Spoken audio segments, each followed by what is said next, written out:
mga first-time visitors. O God, maraming salamat po. Pagpalain mo ang gawain. The CBBCCSI families, patuloy pong pagpalain ang bawat preachers and pastors na nangangaral sa pagkakataong ito sa kanya-kanya po naming areas of responsibility. Lalo higit sa aming mahal na pastor, Pastor Hill, patuloy po siyang pagpalain ng buhay, kalakasan, and more wisdom at gamitin po siyang daluyan ng pagpapala sa inyong mga anak. Okay, salamat po, Panginoon, ibinabalik po namin ng buong kapurihan ang kaluwalhatian po sa inyo. At patawarin niyo po kami sa bawat pagkakasala at pagkukulang po namin. Ito po ang aming dalangin sa pangalan ni Jesus. Amen. All right, please be seated in the presence of God. All right, all right.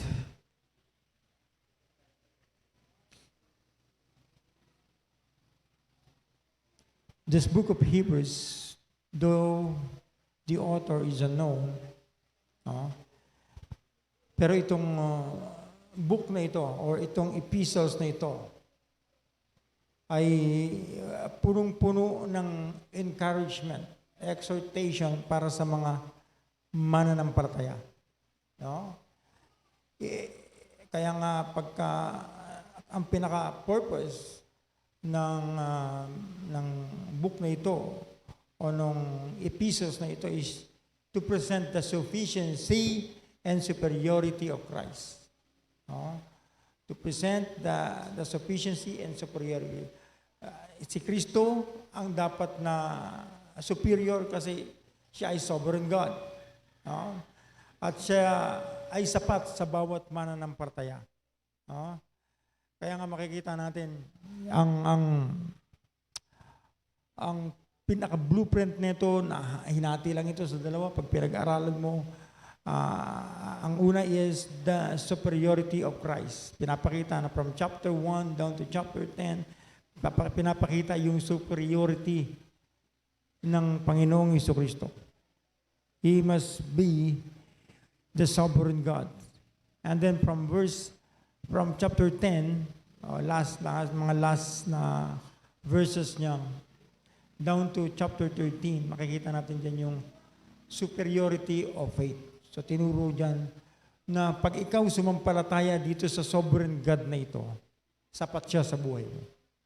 So sapat siya sa buhay ng bawat mananampalataya.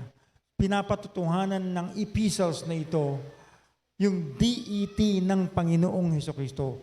Diyos ang Panginoong Hesukristo at hindi siya tao lang. Kung ikaw man ay may paniwala na siya ay tao lang, nagkakamali po tayo doon. Siya po'y Diyos na nagkatawan tao. Bakit nagkatawan tao? Para bayaran yung ating kabayaran ng ating kasalanan. Ano yung kabayaran ng ating kasalanan? Yung apoy ng impyerno. No? So, ang book na ito, sabi ko nga sa inyo, ay nagpapatotoo na ang Diyos na ito, the Lord Jesus Christ, is a powerful God. He is the one who created all things.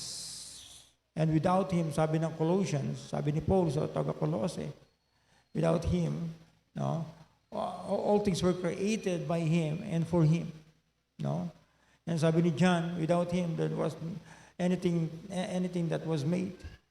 Walang nilikha kung wala ang Panginoon.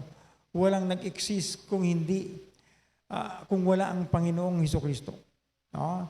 So, siya ang lumikha ng lahat ng bagay. Yan yung magandang mindset. Sa Kanya galing ang lahat ng bagay. No? Lahat ng nakikita ng ating paningin, Panginoon ang lumikha niyan. No? Siya ang nagbigay ng buhay. Lalo na sa atin, mga tao. No? Siya ang nagbigay sa atin ng buhay. Lalo na dapat nauunawaan natin yan, tayong mga mananampalataya. We're all things created. We're created for His own glory and purpose. That's the very purpose of our existence. Kung bakit tayo nilikha ng Diyos, para matuwa ang Diyos sa atin. Pero malungkot na katotohanan, mas maraming nagpapalungkot sa Diyos kesa nagpapasaya. Yung mga mananampalataya na nga lang Grabing magpalungkot sa Panginoon Nandito na nga sa simbahan, natutulog pa. Paano naman magiging masaya ang Panginoon sa iyo niyan? Kung sa simbahan, nandito ka na nga, tapos tutulog ka rin lang pala. Bakit ka pa pumunta dito? Di sana natulog ka na lang sa bahay. Nag-accumulate ka pa ng muta. No? So, since nandito na rin lang tayo sa simbahan, sa bahay-sambahan ng Panginoon, dapat na nakatuon tayo sa proper worship. Sa tamang pagsamba. Dapat buhay tayo. Mayroon ba namang sumasambang paantok-antok, patulog-tulog? Sayang naman. Napumunta tayo sa simbahan hanggang ngayon. Tanghalin, tapat na. Inaantok pa rin. Kahapon may kausap kami ni Sister Leggie. Ini-invite ang young people. Nakarating na rito. Pinipilit lang namin bumalik ngayon. I don't know kung nakarating. Nakarating ba, Leggie? Alam mo kung bakit hindi siya makapag-commit na pupunta siya ng maaga? Alam mo, sabi niya, alas 11 po kasi ako nagigising.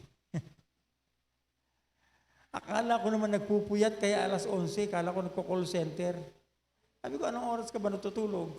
Alas 10. Binilang-bilang ko. Parang 16 o 17 hours. Sabi ko, alam mo ba, ito ang totoong nangyayari sa buhay mo. Alam mo ba't ka hindi nakakagising? Kasi ang bigat na ng katawan mo. Hindi naman po, hindi ko sinabi magaan lang. Sabi niya, magaan lang naman ako. Ang weight ko, hindi ko sinabi yung weight mo. Sabi ko, mabigat yung pagkilos mo. No, dahil sobra ka lagi sa tulog, lagi kang inaantok. Tama? Opo. Tama yan.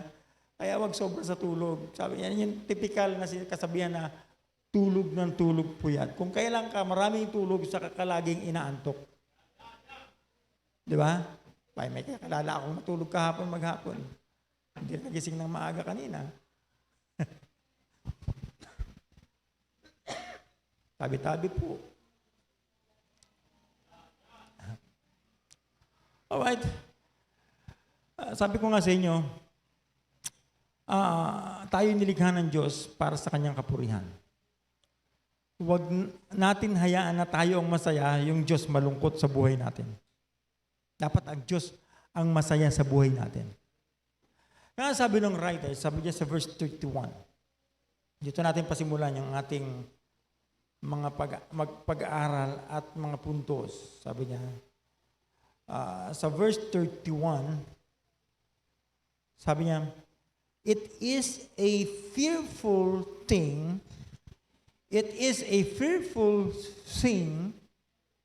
no? Fearful thing, ibig sabihin ng fearful dyan is frightful. Or formidable. Or terrible.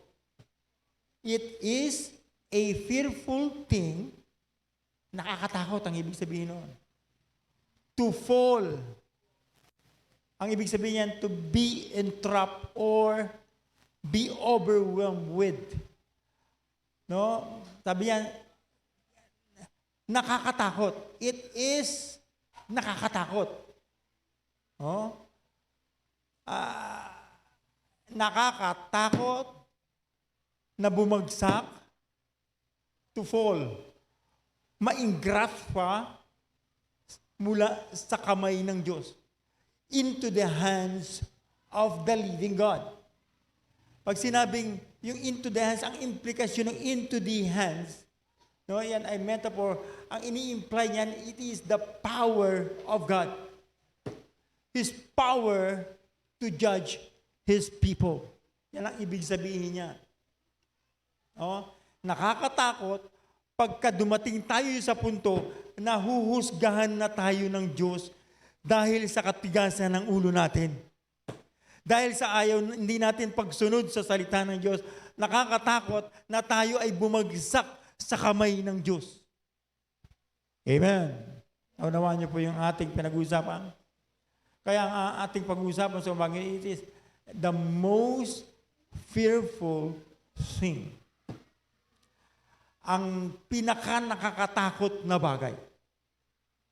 This must be the great truth from this context. Pag-aaralan natin, meron na lang ako ditong 3 hanggang 6 na puntos. 30 hanggang 6 na po. No? So, the most fearful thing. Sinabi na ng talatang binasa natin, the most fearful thing is to fall into the hands, it means into the power of the righteous judge. That's the first thing. It is a fearful thing to fall into the hands of the righteous judge. Our God must be the righteous judge. So this only means that when God will impose His judgment, kung ang Diyos ay mag-i-impose na ng judgment sa atin o mag-i-impose na ng judgment sa iyo, it means you already consumed His mercy. No, ibig sabihin, tapos na, ubos na ang mercy ng Diyos sa iyo. Ubos na yung mercy ng Diyos sa atin. Pag hinatulan na tayo ng Diyos, tapos na tayo. Naunawaan niyo po? Naubos na ang pasensya ng Diyos sa atin. Why? Because of our transgressors. For our transgression. Kaya nauubos ang pasensya ng Diyos sa kanyang mga anak dahil sa pagsalangsang, dahil sa pagsadya ng kanyang kasalanan. You think yung pagtulog sa church ay hindi kasalanan? Pagkatulog ka lang ng tulog sa church, ingat ka. It is a fearful thing to fall into the hands of the living God. It is a fearful thing. The most fearful thing is to fall into the hands of the righteous judge. I hope nakikinig po tayo. Alam mo, ang maling akala ng mga tao, mabait ang Diyos.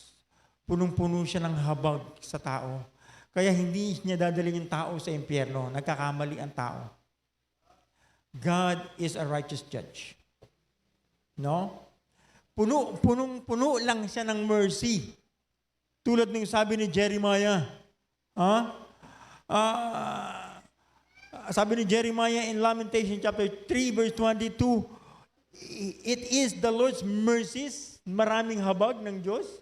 It is the Lord's mercies that we are not consumed. Ibig sabihin, hindi ka pa pinapatay ng Diyos dahil yan sa mercy ng Diyos. Because His compassions fail not. Hindi nag-fail ang pag-ibig ng Diyos. Pero hindi ibig sabihin nun, lahat na lang palagi mercy, no? Papakita ko po sa inyo sa liwanag ng Biblia na may mga taong pinarusahan ng Diyos, may mga taong pinatay ang Diyos, tao niya mismo, pinatay niya dahil sa katigasan ng ulo. Matigas ba ulo mo, anak? Huwag mong hayaan, mapunta ka sa kamay ng Diyos. It is a fearful thing to fall. So the most fearful thing is to fall into the hands of the righteous judge. I hope you're listening. There must be a time to be punished. May time na dapat tayong mapunish for us to learn. Para tayo ay matuto, and it proves the compassions of God. Yung parusa na yan ay magpapatunay ng katapatan ng Diyos, ng pag-ibig ng Diyos sa tao dahil ang ayaw na ayaw niya sa kanyang mga anak ay magpatuloy sa kasalanan. Pero pag nagpatuloy ka sa kasalanan, it is a fearful thing. The most fearful thing is to fall into the hands of the righteous judge. He is the living God.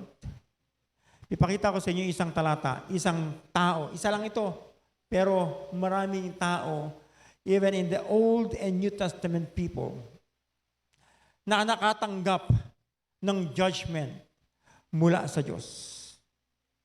And it is terrible, no?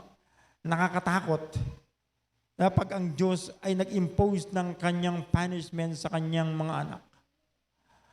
In 1 Samuel chapter 15, pag-aralan natin yung buhay ni Samuel. 1 Samuel, ni Saul. 1 Samuel chapter 15. 1 Samuel chapter 15, in verse 11. Pakisundan nyo na lang sa inyong mga Biblia. 15 verse 11. The Bible says, "It repented me that I have set up Saul to be king, for he is turned back from following me, and hath not performed my commandments, and it grieved Samuel, and he cried unto the Lord all night." Drop down to verse number 20. Ano ba ang kasalanan ni Saul? Sabi diyan, "And Saul said unto Samuel, Yea, I have obeyed the voice of the Lord, and have gone the way which the Lord sent me, and have brought Agag, the king of Amalek, and have utterly destroyed the Amalekites." Alam mo, nagkamali na nga si Saul. May instruction ang Diyos kay Saul. No, hindi niya na nga ginawa. Nung kinumpronta siya ni Samuel, sabi niya, ginawa niya daw. Ito yung sagot niya kay Samuel. No? Pero ang totoo doon, pag binasa mong tuloy-tuloy, basahin natin tuloy-tuloy. In verse 21, "But the people took the spoil, sheep and oxen, the chief of the things which should have been utterly destroyed, to sacrifice unto the Lord thy God in Gilgal. And Samuel said, Hath the Lord as great delight in burnt offerings and sacrifices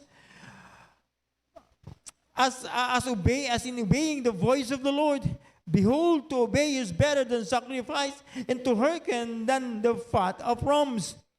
For rebellion is a sin of witchcraft, and stubbornness is an iniquity and idolatry.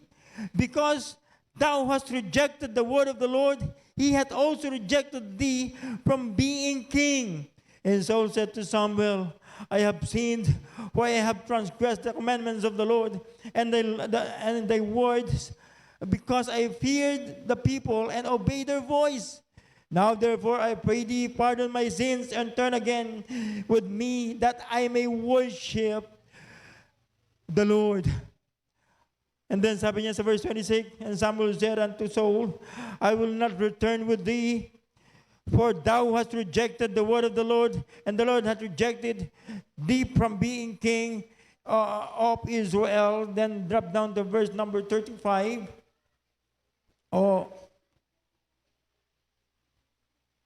Verse number 35.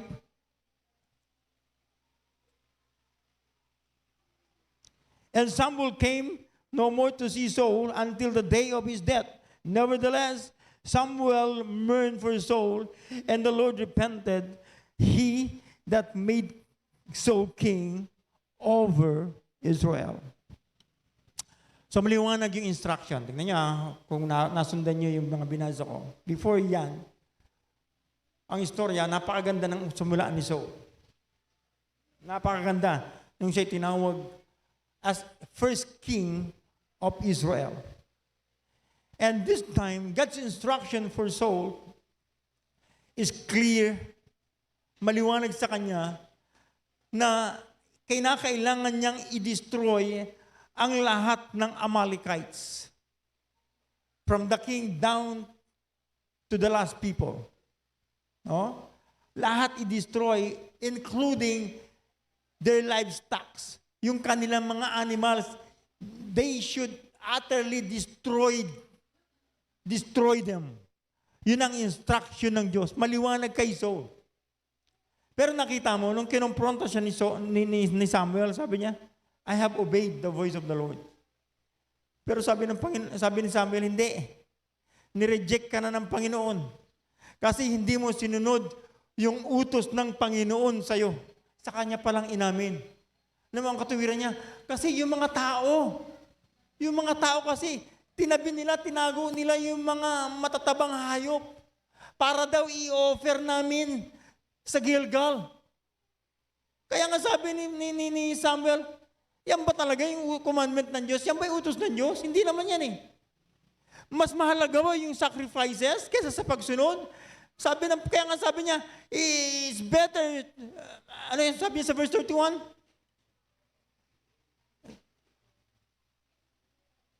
Yeah. To obey is better than sacrifice. No? Mas magandang sumunod kesa sa magsakripisyo o mag-offering sa Panginoon. Mas mahalaga yung pagsunod kesa sa pag-o-offering. Nag-offering ka nga, hindi naman tama, hindi ka pa rin sumunod. I hope you're listening. So kaya napahamak si Saul dahil sa kanyang paglabag, dahil sa kanyang pagsalangsang sa maliwanag ng instruction ng Diyos. I hope you're listening. Sinabi na nga lahat lipulin. Pero si Saul, tinira niya yung hali. Si King Agag. Tapos, pinagtatabi pa nila yung mga matatabang hayop daw. No? Para sa kumikitang kabuhayan. Na pinili nilang kumuha magpasiguro ng mga bagay na material kesa sa sumunod sa salita ng Diyos. No? I hope na unawaan po natin yun. So, tignan mo yung implikasyon niyan sa buhay natin. Maliwanag yung instruction kay Saul. Alam niyo ba? Yung kasalanan ni Saul ay makikita natin sa kasalanan, pangkaraniwang kasalanan ng mga Kristiyano ngayon. Ang maliwanag na instruction sa ating mga mananampalataya is to destroy everything that will cause us to sin against God. Sirain, patayin. Sabi ni Paul, mortify, patayin. Lahat ng pinanggagalingan ng ating kasalanan against God. Ha? I hope naunawaan po natin. Pero kadalasan, hindi tayo sumusunod sa maliwanag na instruction na yan. May tinitira tayo sa atin. At yun yung pinagbubulay-bulayan natin. At yun ang pinapanatili natin sa buhay Kristiyano natin. At yun ang nagpahamak kay Saul. Kaya hindi na siya kinausap ni Samuel. Hindi na nakipag-usap sa kanya ang Diyos. Buhay pa siya, pinalitan na siya sa pagiging hari ni David. Kaya dahil dun sa pagkakataon na yun, lalong nadagdagan yung kasalanan ni Saul. Alam niyo ba yun? Si Saul ay nagkaroon ng inggit, pambira. Si Saul na ginawa niyang manugang niya, pinaasawa niya sa kanyang anak na si Milcah. No? Pero gusto niyang patayin si David. Bakit? Dahil sa selos niya.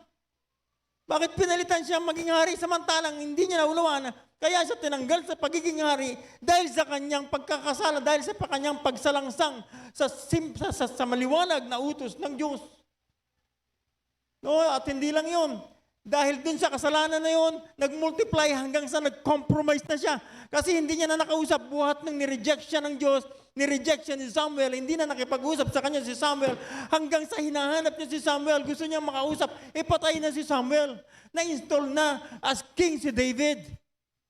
Pero gusto niya pang kausapin si Samuel, kaya naghanap siya ng witchcraft na mangkukulam.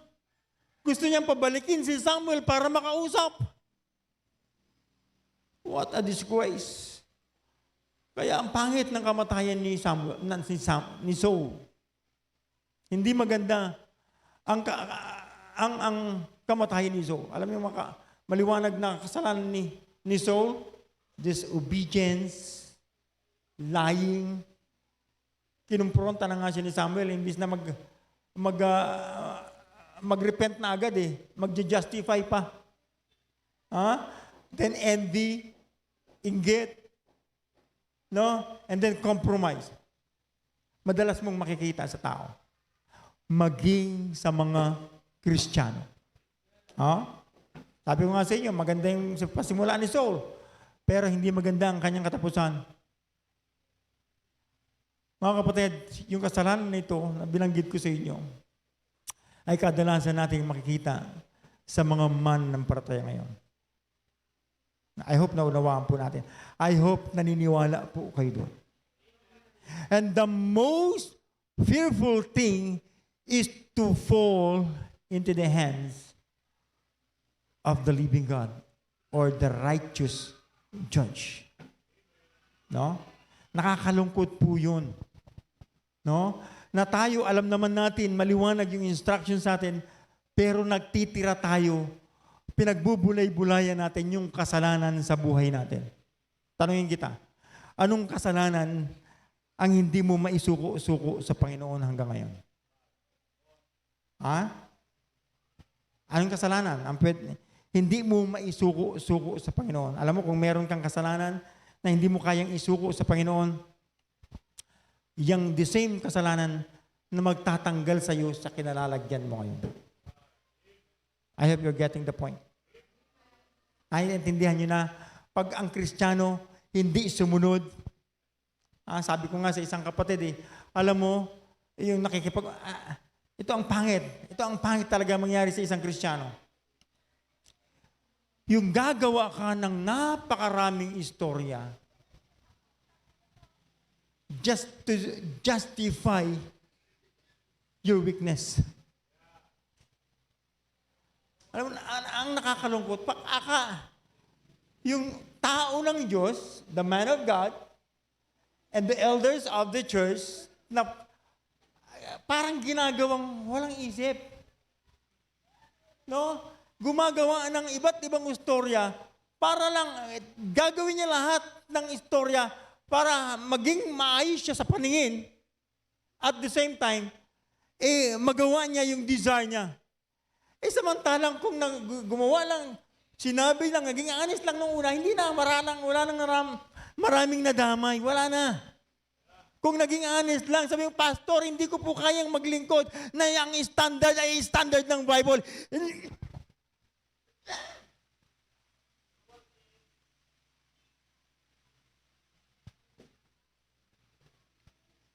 Hindi ko po kayang sumunod sa Biblia. Ganun lang. Kaysa i-justify mo pa.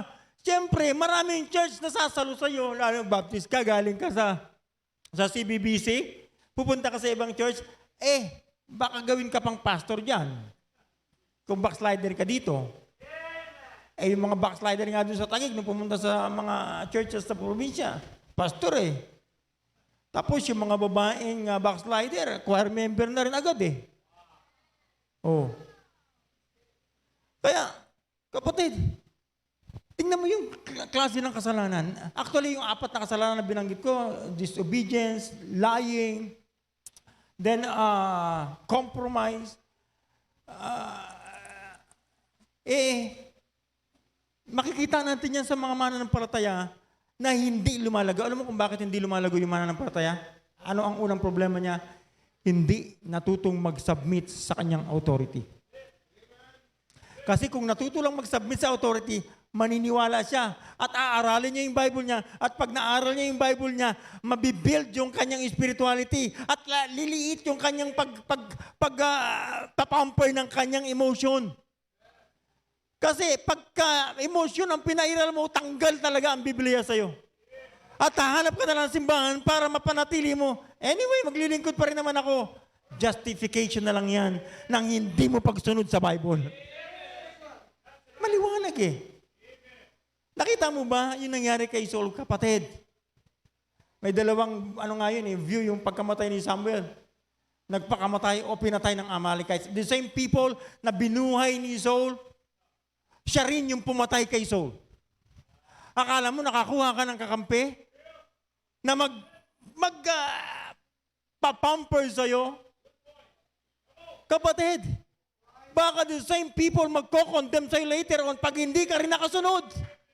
Sa tigas ng ulo mo na yan at tigas ng ulo ng mga anak mo, ay, imposibleng hindi matpikon sa'yo yung mag-aaruga sa iyo. Buti nga. Masalamat ka ako naging pastor mo kasi mataas ang tolerance ko. Mataas ang pasensya ko hanggang ngayon pumuti na lang lahat ng buhok ko dahil sa katigasan ng mga ulo ng mga membro. Una ng mga anak ko, siyempre. Oh. Tapos pipili ka ng simbahan na yung pastor mas bata pa sa'yo. Kung sa akin nga mas matanda sa'yo, hindi ka sumusunod. Sasunod ka pa kaya sa mas batang pastor? Ay nako, imposible, Senior West. Yeah. Pastor, parang may tinutumbo kayo. Meron naman talaga. Nirelate ko sa buhay ni Saul. No, sabi ko nga, bago pa lang, hindi pa ganyan ang ka-worse ang sitwasyon. Kasi kung naging honest lang talaga, wala nang taong masasaktan, wala nang madadamay. Ang problema, dishonesty. Kung naging totoo ka, hindi ko po kayang sumunod sa Panginoon, Pastor, pinipilit i-justify. Kunyari, sumusunod, hindi naman pala kaya. Itong isang tao na sincere ang pagsunod, inumpluwensyahan pa. Nakita niyo yung mga tao ni Saul, sabi niya, ang justification ni Saul, kasi yung mga tao ko, kay Saul, maliwanag yung instruction ng Diyos. Patayin lahat! Walang ititirang ebidensya. Si Saul, pinabayaan niya yung mga tao niya, kuhanin yung mga alagang hayop, yung matatabang hayop. Ang justification kasi i-offer nila, isa-sacrifice nila sa Diyos. Kaya nga sabi ni Samuel, hindi naman niya utos ng Diyos eh. Ang sumunod sa Diyos, sumunod sa salita ng Diyos, ay mas maayos kesa sa pag-o-offering, sa pagsasacrifice. Kung dito hindi ka nakasunod sa salita ng Diyos, you think makakasunod ka ng salita ng Diyos dyan sa pupuntahan mo? I don't think so.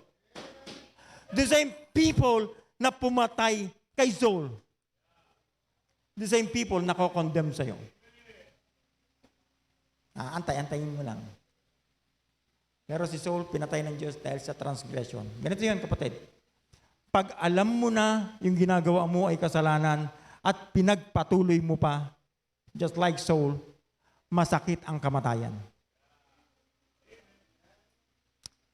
Dalawang uri ng kamatayan, physical at spiritual. Anong unang namatay kay Saul? Spiritual. Napahiwalay na siya sa Diyos bago pa siya namatay sa physically. Alam niyang wala siya sa kalooban ng Diyos, pero pinagpapatuloy niya pa rin. Kaya nagmultiply ang kanyang kasalanan mula sa pagdidisobey, mula sa pagkainggit, no? Mga pagsisinungaling, pagkainggit at pagko-compromise. Nakikita mo ba? Yung mga kasalanan na yan nasa iyo. Nasa atin. No? At pag pinagpatuloy mo pa, yung alam mong nasa kasalanan ka na, ang next dyan, kamatayan. Una, spiritual. Pag hindi ka makuha, hindi ka nakabalik, physical. Hindi na rin lang kita magamit, uwi ka na. Anak, uwi ka na. Tigas ng ulo mo. Ang tagal ka nang pinapasunod eh. Ayaw mo sumunod, uwi ka na lang. Uwi. Kapatid, hindi isasala ang salita ng Diyos. Yung, ang pangit dito, yung akala nila, pinipigilan natin yung mga bata dito for nothing. Para lang sa ating personal interest. Ang tanong ko, ano bang pakinabang natin sa kanila? Ha? Ano bang personal interest ko sa kanila? Yayaman ba ako dahil sa kanila? magkakapera ba ako dahil sa kanila? Kapatid, hindi. Ang concern lang natin dito ay yung bata ay may pagpatuloy niya yung desire niya sa mataas na klaseng paglilingkod sa Diyos. Pero pag tinanggal mo siya dyan, ikaw na dahilan ng pagkatanggal ng taong may totoong desire o tinawag ng Diyos sa gawain, kapatid, malaki ang pananagutan mo. Delikado. Baka maaga ka nang umuwi. No? Sabihin sa'yo, ang pangit dito yung akala mo lang, nakikinig pa sa'yo ang Diyos kasi nandito naman din ako sa church, sama-sama pa rin kami ng pamilya ko. Akala mo, dinidinig ka pa rin. Pero hindi alam, wala na sa'yo yung presensya ng Diyos. Gina-justify mo lang. Kaya nga, pag kami nag-chat pagka nag-chat ng tama, yung anak, binubura. Nag-chat ng totoo, binubura. Ayaw niya makakita ng totoong message. Papalitan ng mali. Kapatid, ang laki-laki ng pananagutan mo sa Panginoon. Naaawa talaga ako. Sa ganyang magulang, nakakahabag kayo. Ang pangit doon, merong taong nadamay na tinawag ng Diyos para maglingkod sa Kanya. Kapatid, this must be a warning. It is a fearful, terrible thing to fall into the hands of the living God. Nakakatakot yun. Matakot tayo. Matakot tayo sa judgment ng Diyos. I hope nakikinig po tayo. Matakot tayo. No? Yung pangkaraniwang kasalanan na yan, young people, you better listen.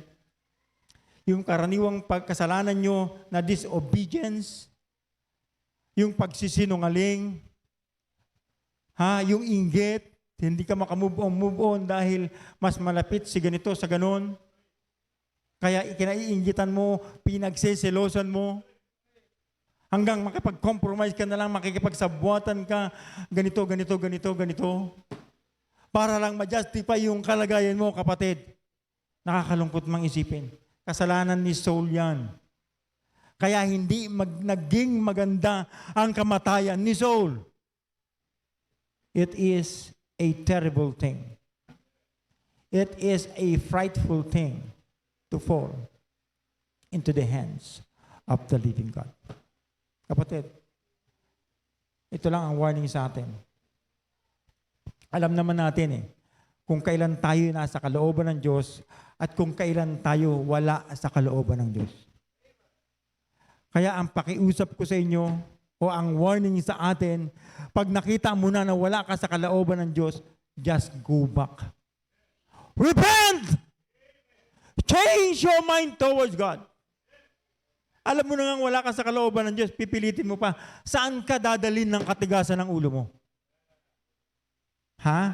Saan ka dadalhin ng transgression na yan?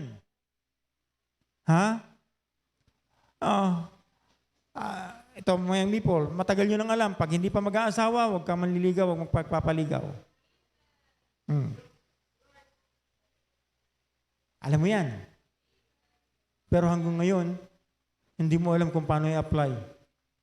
Alam mo yung totoo, sabi ni James, sa nakakaalam ng tama at ito ay hindi ginawa, ito ay kasalanan. At sabi ni Paul, pag ang kasalanan, pag ang temptation ng anak nagiging kasalanan, no? At ang kasalanan pag malaki na nagdudulot ng kamatayan. Spiritually and physically. Ano man ang mauna doon. Pero pag namatay ka physically, ibig sabihin nun, sabay na yung spiritual. Hindi ko sinabing pupunta ka pa sa impyerno. Ayaw lang ng Diyos na magpatuloy ka sa kasalanan, kaya pinapauwi ka na sa langit. I hope you're listening. So, mas magandang sumunod. Mas magandang sumunod. Mas mahalaga sumunod. Sabi niya sa verse 22, and Samuel said, had the Lord as great delight in burnt offerings and sacrifices as in obeying the voice of the Lord? Mas mahalaga pa ba yung offering o sacrifices kaysa sumunod sa salita ng Panginoon? Behold, to obey is better than sacrifice, and to hearken than to the fat of rams. Sabihin mo na, naglilingkod pa rin naman po kami. Yes? Maybe? Pero anong klaseng paglilingkod? Kahit na ibigay mo pa, ipagtapat mo pa lahat ng kayamanan mo dyan. Pero the mere fact na alam mong wala ka sa kalooban ng Diyos, kapatid, it is a terrible thing to fall into the hands of the living God. I hope you're listening. I hope the message is clear. Tama ba yung oras na yan? That's the second thing. The most fearful thing is to fall into the hands of the righteous judge. God is a righteous judge. Hindi mo palagi may justify. Alam mo, nakakalungkot isipin talaga. Yung pilit ng justification, justify ng justify, na pwede naman ganito, hanggang sa mapunta ka na lang sa kawalan ng standard. Kasi, puro justification eh. Alam mo na yung totoo, alam mo na yung tama, pero tinatanggal mo yung totoo at tama, pinapalitan mo. And then, sabi mo, pwede naman, di ba? Justification yun. No? Pero kapatid, malungkot. No? This must be a warning for everybody. No? Kasi pwede namang mangyari sa atin lahat ito. Na along the way, sa ating paglilingkod, ma-sidetrack tayo. Let's say, sa young people, madali yung ma-inlove. O, pag na-inlove yan, saan sila pupunta? O, siyempre, sa pag-quit din. Asa na ngayon yung vow nila sa Panginoon? No? So, sila mananagot doon. Pero yung ikaw magulang, alisin mo yung vow ng anak mo sa Diyos, at i-justify mo, pwede naman dito, kapatid, iba yun. Ibang klase yun. Hindi mo alam yung ginagawa mo. No? Nakakalungkot isipin. No? It is a terrible thing to fall into the hands of the living God. And then the second thing. Sabi niya sa verse 28, sabi niya, and Samuel said unto him, sabi niya kay Saul, the Lord hath rent the kingdom of Israel from this day, and hath given it to the neighbor of thine hand. And, bakit mo?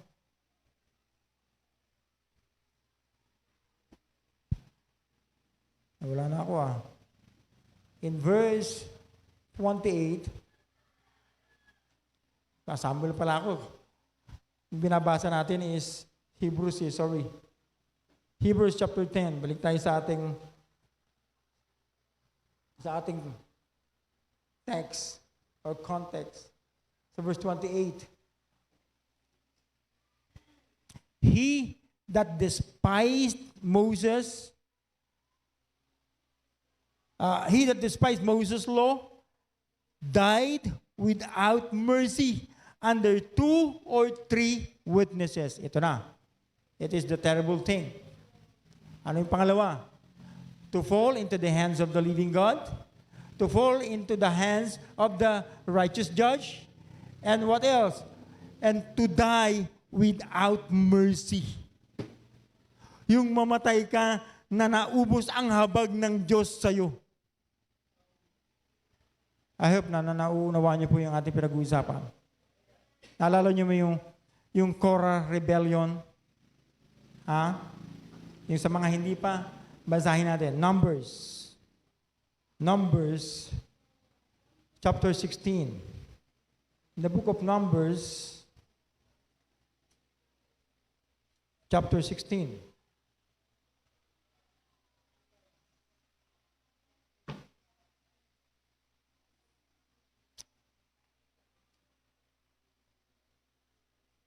Starting in verse 32.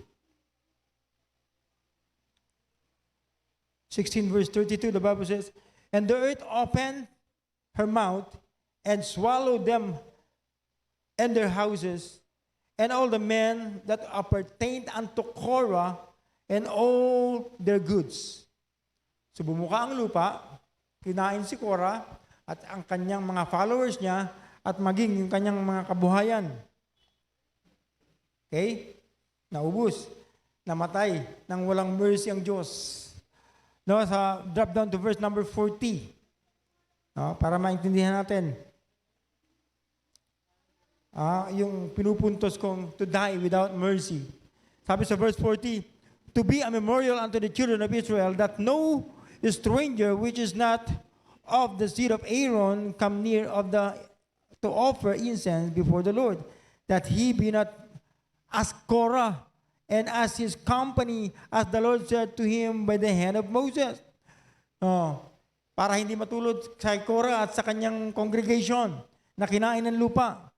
But on the morrow, all the congregation of the children of Israel murmured against Moses and against Aaron, saying, "Ye have killed the people of the Lord." And it came to pass when the congregation was gathered again, Moses and again against Aaron, that they look toward the tabernacle of the congregation, and behold, the clouds covered it, and the glory of the Lord appeared. And Moses and Aaron came before the tabernacle of the congregation. And the Lord spake unto Moses, saying, Get you up from among this congregation, that I may consume them, as in a moment. And they fell upon their faces. And Moses said unto Aaron, Take a censer, and put fire therein from of the altar, and put the incense, and go quickly unto the congregation, and make an atonement for them, for theirs is wrath gone out from the Lord. The plague is begun. And Aaron took as Moses commanded, and ran into the midst of the congregation, and behold, the plague was begun among the people, and he put on the incense and made an atonement for the people. And he stood between the dead and the living, and the plague was stayed. Now they that died in the plague were 14,700 beside them that died about the matter of Korah. And Aaron returned unto Moses unto the door of the tabernacle of the congregation, and the plagues was stayed. 14,000 died without mercy. Just like, katulad lang ng kamatayan ni Korah at ng kanyang mga kasama. No?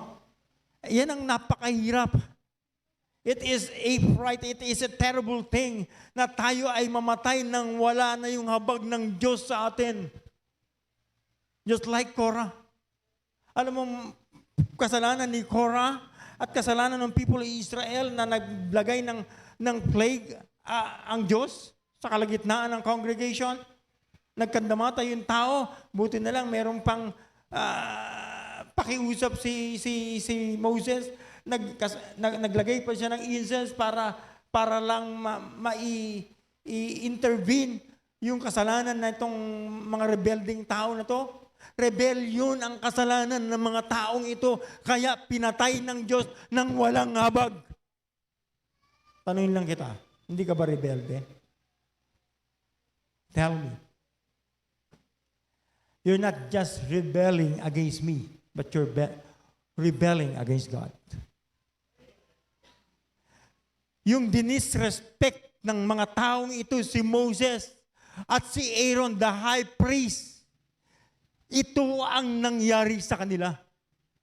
14,000 people died of the plagues. Kapatid, hindi ka ba natatakot na magrebelde sa Diyos? I hope you're listening. Hindi maliit na kasalanan yung pagrebelde. Kaya nga pag may rebelde kang anak at tinolerate mo, rebelde na nga, papangga-panggain pa, I love you na. Pag hindi mo nakikita, minumura mo, kine-curse mo, pero pag nakita mo na, ikaw naman kasi, hindi kita magtiis, anak. Kapatid, yung kasalanang rebellion ay kasalanan, sabi ni Samuel, sabi ng Diyos, it is tantamount to sin of witchcraft. Alam naman natin yung witchcraft, mangkukulam. Yung may rebelde tayong anak, ang kasalanang ini-exercise niya ay kasalanan ng mangkukulam. Ibig sabihin, may anak ka sa loob ng tahanan mo na mangkukulam. Alam mo ba yun? Naunawaan niyo ba yung Bible? Kapantay lang ng kasalanan ng isang rebelding anak, yung kasalanan ng mangkukulam. I hope you're listening. Kaya itolerate mo pa yung kasalanan ng anak mo. Kaya kalilipat ng church para ma-justify yung kasalanan ng mga anak na matitigas ang ulo, na hindi mahanap paghating gabi. Ha? Kapatid, delikado yan. Ha? Delikado yan. Naakala mo lang naglilingkod ka pa. Pero papunta ka na sa distraction. Ang pangit dito, to die without mercy. Bakit? Bakit? Nagrebelde ka ba? Kasi rebelde ka. Akala mo, hindi ako nagre-rebelde sa Diyos. Doon lang sa standard. Sino ba nag-set ng standard? Hindi ba Diyos? Ha? Kung hindi ka tumusunod sa pastor, sino bang sinusuway mo? Pastor ba? No, it's God. You're rebelling against God. Ha? I hope you're listening. Kung maglulingkod na rin lang tayo sa Panginoon, maglingkod na tayo ng buong buhay natin. Huwag na yung kalahati lang, haphazard na klase ng paglilingkod sa Panginoon. Kapatid, nakakalungkot isipin yun. Na makamatayan na lang natin na hindi natin makamtan yung habag ng Diyos. No? Of course, hindi ko sinabing unsaved. Okay naman, kung saved talaga. Pero kung saved ka talaga, mamatay ka ng walang habag, ibig sabihin, katulad ni Saul, pinili naman din siya ng Diyos eh. Pero ang sakit ng kamatayan niya, ang pangit nun. Nung dahil sa karebeldihan natin, papatayin tayo ng Diyos dahil sa pagkarebelde natin. At masakit na kamatayan. No? Masakit na kamatayan. Kapatid, sabi ko nga sa inyo, ang pinakamahalaga sa Biblia ay yung application niya. It doesn't matter kung gaano karami yung alam mo sa Biblia, kung gaano karami yung iyong memory verse, kung gaano karami yung iyong alam na doktrina. It doesn't matter. What matters is, ilan na yung nai-apply mo sa buhay mo. Kung hanggang ngayon rebelde ka pa rin, kapatid, ano ang ini-imply niyan sa buhay mo? Nag-i-invite ka ba na maubos yung mercy ng Diyos sa'yo at mamatay ka na lang na walang mercy ang Diyos? Just like Saul. Kapatid, meron doon sa Taguig. Ilan na rin yung tinawag ng Panginoon doon sa full-time ministry. Mula sa pagka-addict, na bago ang buhay, naglingkod sa Panginoon, nag-soul winning, naging area leader, then nag-backslide. Pagkatapos po nun, bumalik sa sanglibutan. Pagkatapos nun, umuwi na siya sa langit. Yung iba, hindi nga patay, pero sira naman ang buhay. Bakit? Rebelde sa Diyos. Ayaw sumunod sa Diyos. Maliwanag yung instruction ng Diyos kung paano mapapaayos ang buhay mo. Pero gumagawa ka ng sarili mong pamamaraan. Kapatid, magulang, hindi natin pwedeng baguhin yung programa ng Diyos sa buhay natin. Hindi natin pwedeng baguhin yung programa ng Diyos sa mga anak natin. Kung yan ay tinawag ng Diyos maglingkod, hindi mo pwedeng baguhin yung programa ng Diyos para sa anak na yan. Malaki ang pananagutan mo sa Panginoon. Ang pangit doon, yung mamatay ka na walang habag ang Diyos. Yeah. Kapatid, si Pastor, pinipersonal ako. Yeah, personal itong message na ito. Kuhanin mong personal. Pero kuhanin mo itong personal at i-apply mo Ibig sabihin, pag natutunan mo ito, makikita mo ang buhay mo, babalik sa maayos. Pero pag hindi, naging negative ka, kinakailangan mong mag-maintain ng bitterness para manatili ka sa kalagayan mo na yan. Akala mo lang, okay ka, hayaan mo na sila.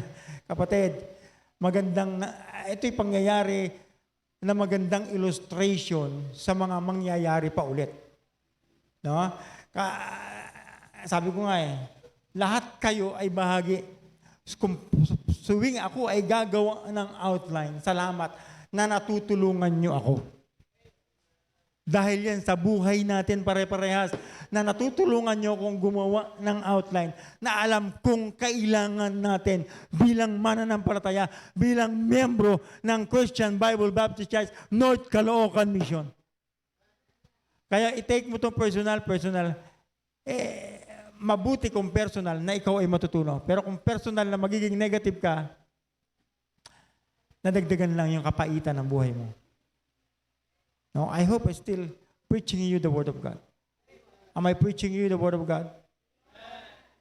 No?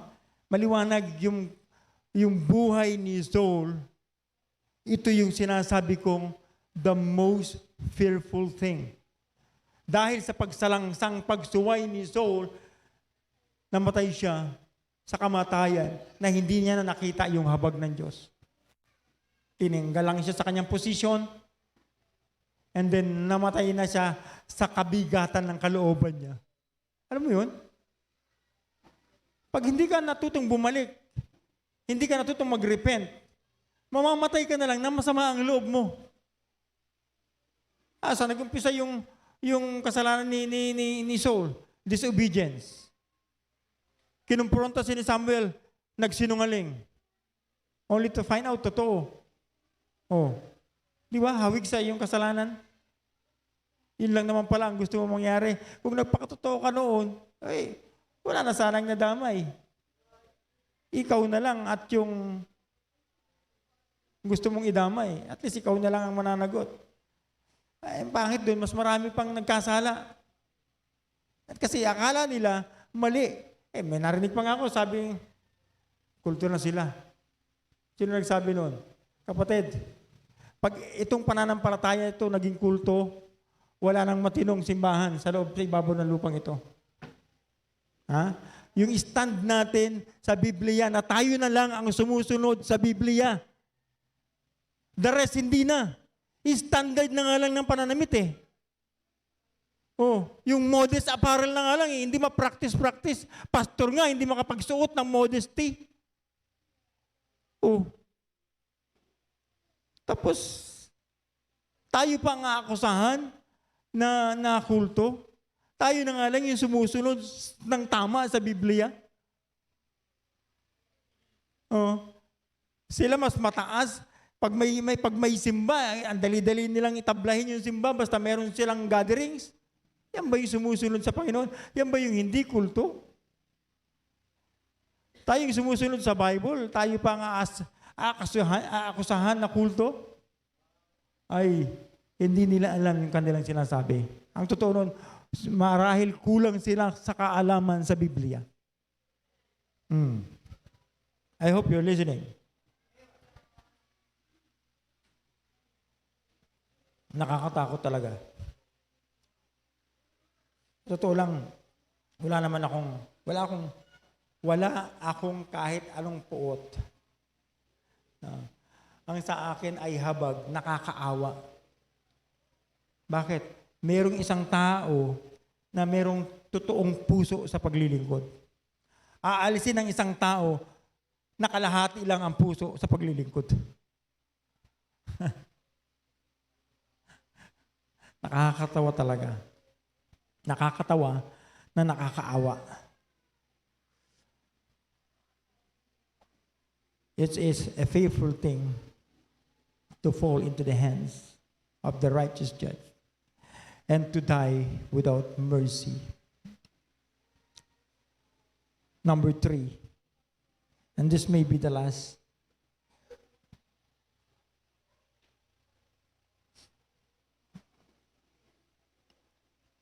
In verse 29,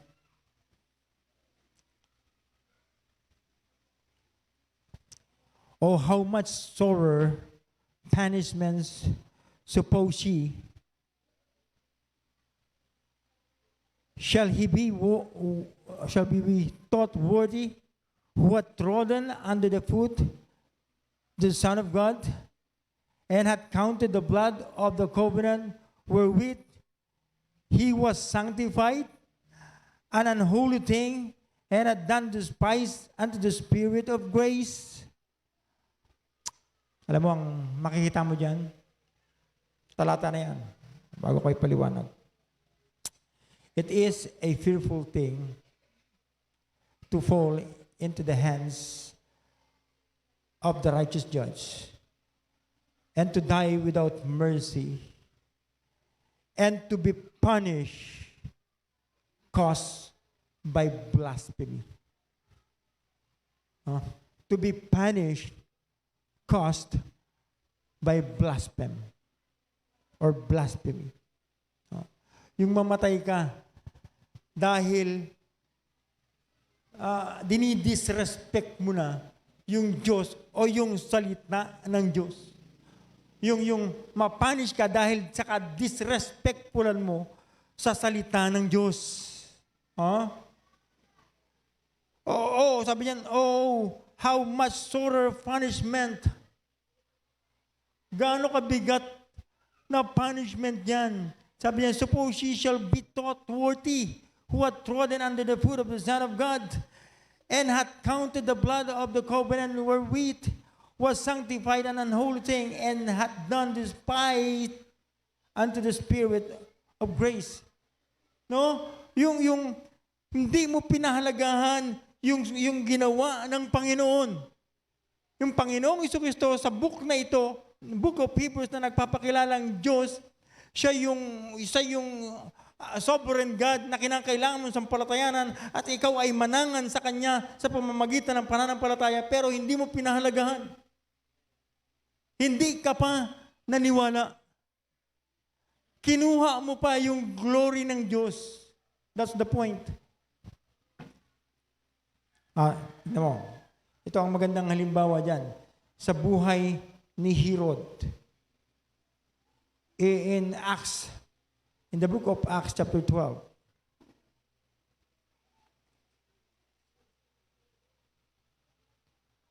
It is a fearful thing to be punished by blasphemy because of blasphemy. To be punished caused by blasphemy. Sin of blasphemy. In Acts chapter 12, starting in verse 21. Acts chapter 12, verse 21. And upon a set day, Herod, arrayed in a royal apparel, sat upon his throne and made an oration unto them. And the people gave a shout, saying, It is the voice of God, and not of man, not of a man. And immediately the angel of the Lord smote him, because he gave not God the glory. And he was eaten of worms and gave up the ghost. Kapatid, yun ang nakakalungkot isipin nun. No? Yung mamatay ka, ang dahilan ay sin of blasphemy. Or mapunish ka because of your blasphemous.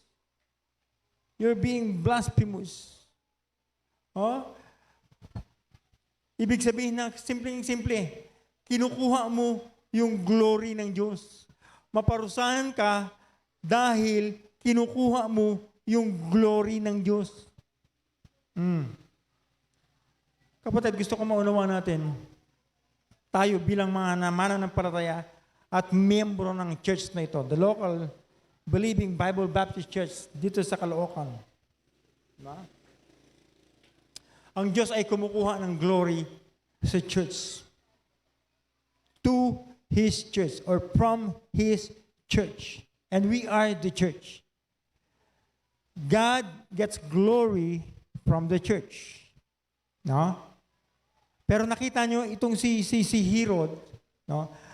ang implikasyon nito sa buhay natin, si Herod, kinuha niya yung glory ng Diyos. No?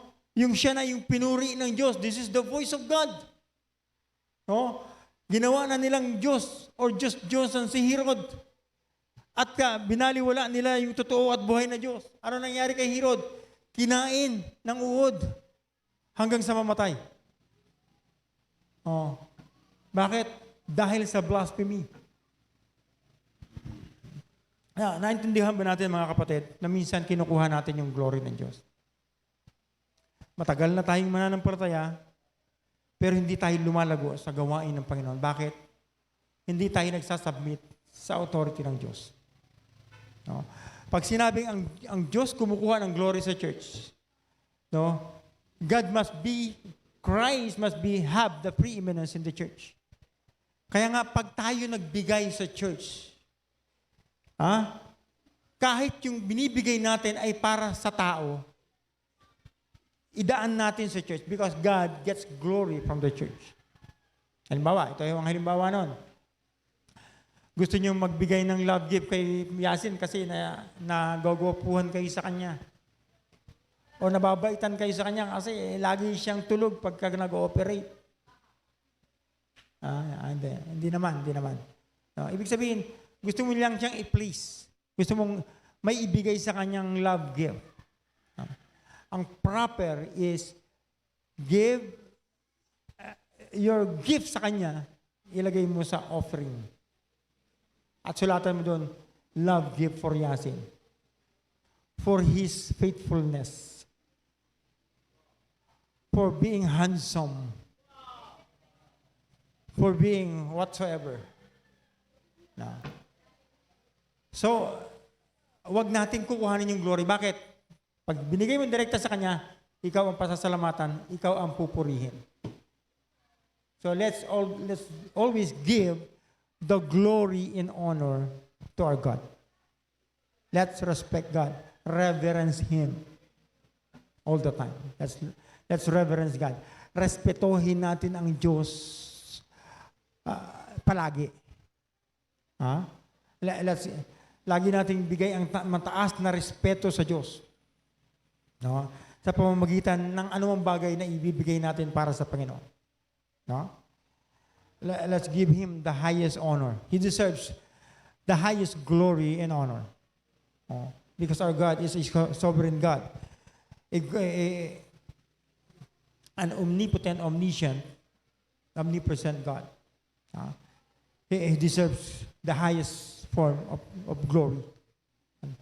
Deserve niya ang mataas na papuri. No? At sa church, nakakatanggap siya dapat ng glory. Hindi tayo ang makakatanggap ng glory. It must be God. It must be the Lord Jesus Christ. I hope you're listening. Kaya pag tuwing magbibigay tayo sa church, dapat ang lagi nasa isip ay Diyos. This is for God's glory. Pag pinasalamatan ka, nang pinagbigay mo, to God be the glory. It is because of God's grace. Sa biyaya lang ng Diyos sa buhay natin, kaya tayo able magbigay. Kung kaya tayo nakakapaglingkod sa Diyos, dahil sa binibigay ng Diyos sa ating kalakasan. Dahil sa binibigay ng Diyos na talento, kung kaya tayo nakakapag-perform ng ating ministry. God must be honored kung ano man ang naigagawa natin para sa Panginoon. No? I hope the message is clear this morning. Is the message is clear? The most fearful thing. So the most fearful thing in this life is when God's mercy turn into wrath. Ulitin ko. The most fearful thing in this life is when God's mercy turn into wrath. Pag yung habag ng Diyos ay napalitan ng galit, nakakatakot na yon. And the most regretful thing in this life is to die without mercy. Ulitin ko. The most regretful thing in this life is to die without mercy. So, balik lang tayo sa kalooban ng Diyos. Kung nakikita natin yung sarili natin, o nawawala na ako sa hulog, balik lang tayo sa hulog. Balik lang tayo sa kalooban ng Diyos. Huwag natin i-disrespect ang Diyos. No? Huwag pagka gusto lang natin magsimba, doon lang tayo magsisimba. Huwag pag gusto natin magbigay, doon lang tayo magbibigay. Huwag pag gusto natin umawit sa kwari, saka lang tayo aawit. Huwag pag kailan natin gusto magturo sa Bible, sa Sunday school, doon lang tayo magtuturo.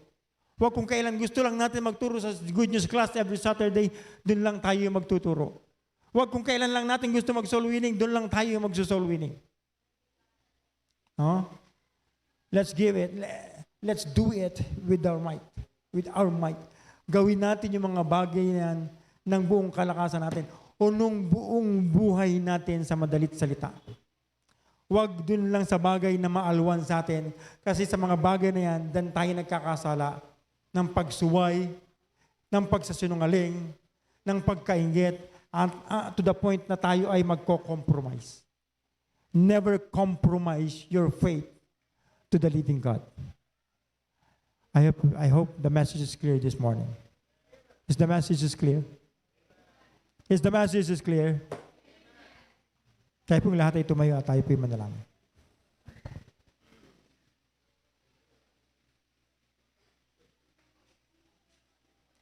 Dakilang Diyos ang mga makapangyarihan sa lahat. Magpupuri po kami, nagpapasalamat sa natapos po namin pag-aaral.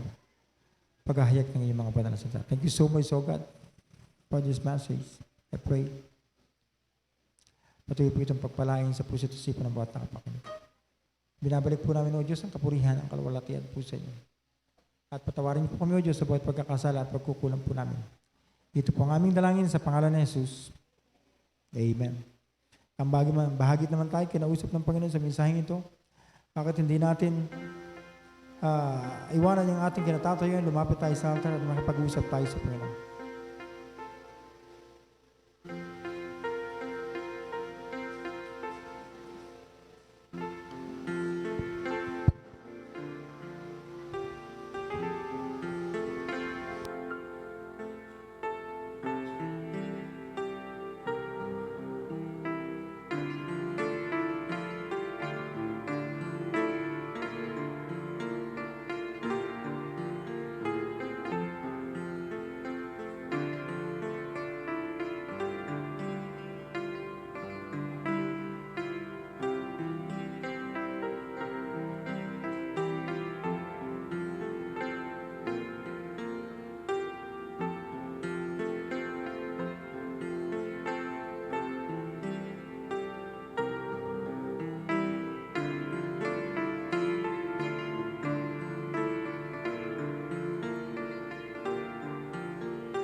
Dakilang Diyos ang makapangyarihan sa lahat. Pupuri po kami nagpapasalamat sa natapos po namin pananambahan sa umaga ito. Salamat po sa mga salita niyong nahayag. Salamat po, Panginoon Diyos, sa mensaheng pinagkaloob po sa amin.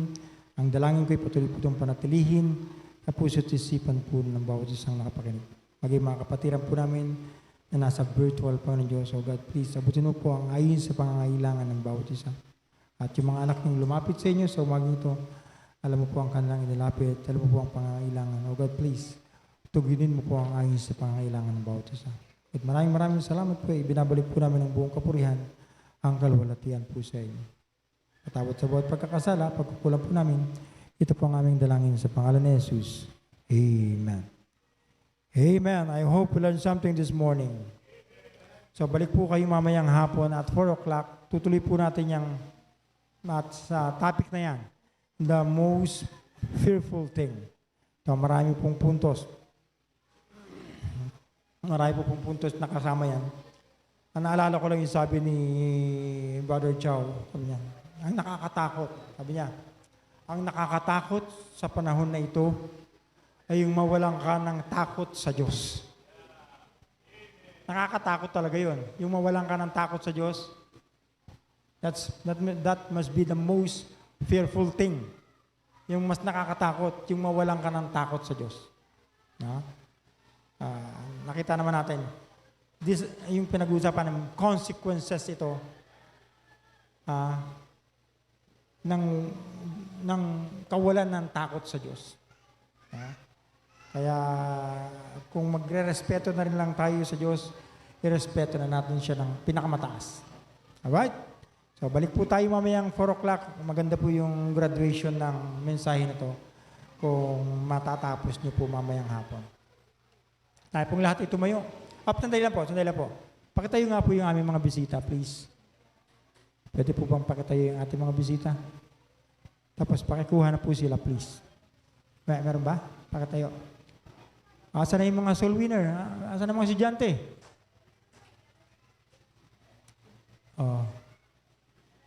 May babae si meron pa dun Bisita ba dyan? May bisita dyan. Ayun, si ate Okay na? Okay na? Okay. Sige po, tayo pong lahat ay tumayo. After the closing prayer, let's shake hands one another at balik po tayo mamayang hapon at 4 o'clock. Okay? Tayo po ay manalangin. Dakilang Diyos, amang makapangyarihan sa lahat, nagpupuri po kami nagpapasalamat sa natapos po namin pananambahan. Salamat po sa mga salita nyo na nahayag ang dalangin ko, patuloy po itong panatilihin sa puso't isipan ng bawat isa po sa amin. Maging mga kapatiran po namin na nasa virtual service. Okay, maraming salamat po, Panginoon. Ibinabalik po namin ang kapurihan, ang kalwalatian po sa inyo.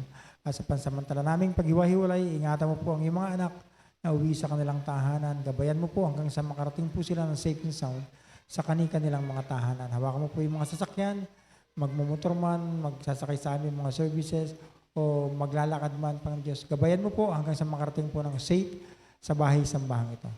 Salamat po, ibinabalik po namin ang kapurihan, ang kalwalatian po sa inyo, at ingatan mo po hanggang sa makarating sa kanilang mga tahanan. At ibalik mo po mamayang 4:00 ang bawat isa para sa aming afternoon service.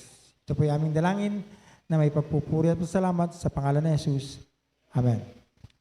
Alright, thank you. God bless you and good day.